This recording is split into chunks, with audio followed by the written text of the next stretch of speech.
Usa daw sa dayag o klaro nga kalainan sa mga bata niining maong panahon ug sa mga natawo ni adtong 90s or earlier pa mao ang mga dula or klase or paagi sa pagdula. Ako taga Kitsaraw mangyud ko. Didto ko nag-high school, nag-elementary hantod nag-high school. Ang Kitsaraw sa una, mingaw man nga lugar, ug nakahinumdum gyud ko nga kung buwano na gani, magdula mi, ug dakpanay, magtago-taguan, or patintero. Unya, kung adlawan pod, magdula pod mi og kanang gitawag nga julin, no? Julin na Samoa or marbles, niya mga lastiko, rubber bands o basketball bisan tuod kani adto dili pa siminto ang basketbulan. Medyo nostalgic og feeling pero mao ni ang kalipay kani adto pakigdula uban sa mga kasilinganan nga mga kabataan. Dula nga dili mahimo kung ikaw lang usa. Karon kung atong nabantayan tanaw nato ang palibot, mahimo na nga maglingaw-lingaw sa kaugalingon lamang. Ang mga bata kasagaran magdula na nga mag-inusara. Tungod sa ka-advance sa maong teknolohiya, ginamit ang cellphone, laptops, iPads, ug mga computers. Makadula na bisan walay kauban or kaha mukonek sa gitawag na virtual reality.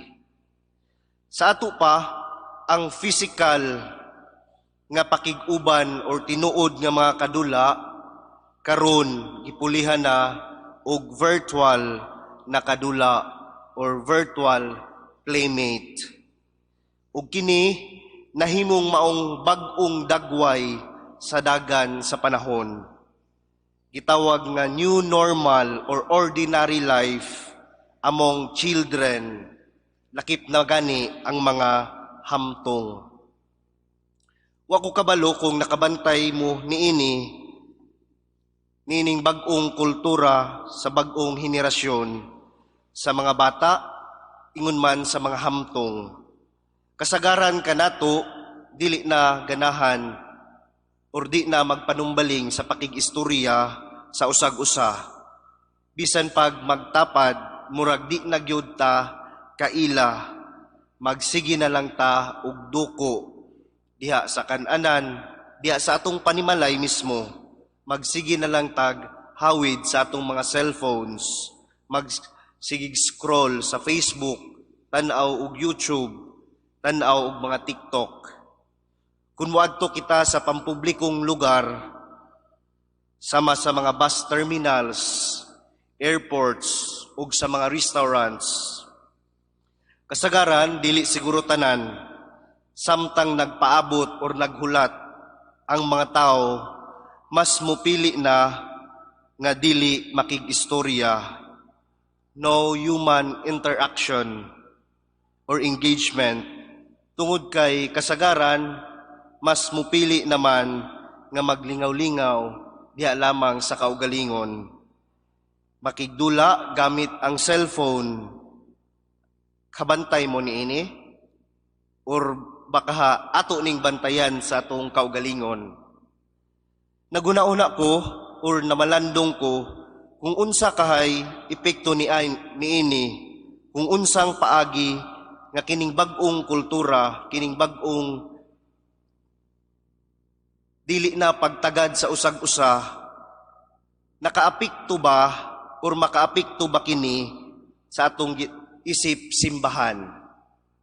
Ilabi na gayud diha sa atong pagtuo. Of how this new normal, new culture affects our faith, affects our being a church.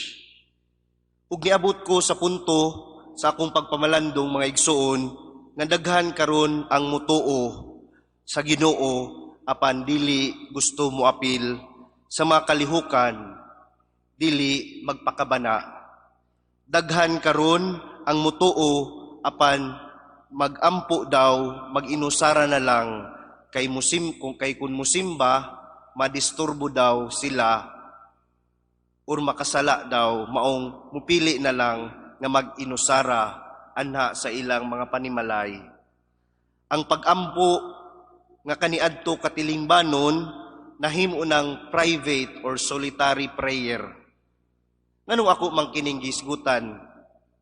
Mga igsuon, ang atong ebanghelyo karon ginamit ang imahe sa asin ug kahayag naghulagway sa sukaran apan mahinungdanon nga bahin sa atong Kristohanong kinabuhi. Kung kinsa ug unsa ang usa ka Kristiyanos ang nagtuo kang Hesus in relation diha sa kalibutan. Sa pag-ingon ni Hesus, kamo ang asin sa katawhan, kamo ang kahayag sa katawhan, ang syudad nga anaa nahimutang sa bungtod. Gipahinumduman kitang tanan, nga wala kita nagkinabuhi alang sa atong kaugalingon lamang. We cannot exist solely for our own. Sa magkahayag, giawhag kita sa pagpadanag sa kahayag ug kaayo ni Kristo, dili atong kahayag ug kaayo, dili kahayag sa kalibutan, kundi kahayag ug kaayo ni Kristo ngadto sa tanang dapit. Ilabi na katong anaa pa sa mangitngit. Dapit nga wala pa naabot sa maong kaayo ug kahayag ni Kristo. Sa mag-asin, gidapit kita sa paghatag ug dugang kalami, dugang pagpalambo sa kaayo nga anaa na daan sa kalibutan.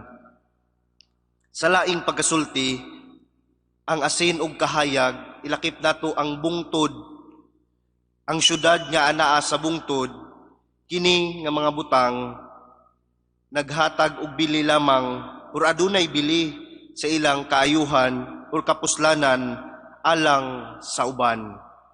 Ang ilang kapuslanan or bili, mahimong anaa lamang kung kini ipaambit ngadto sa uban, dili sa kaugalingon lamang.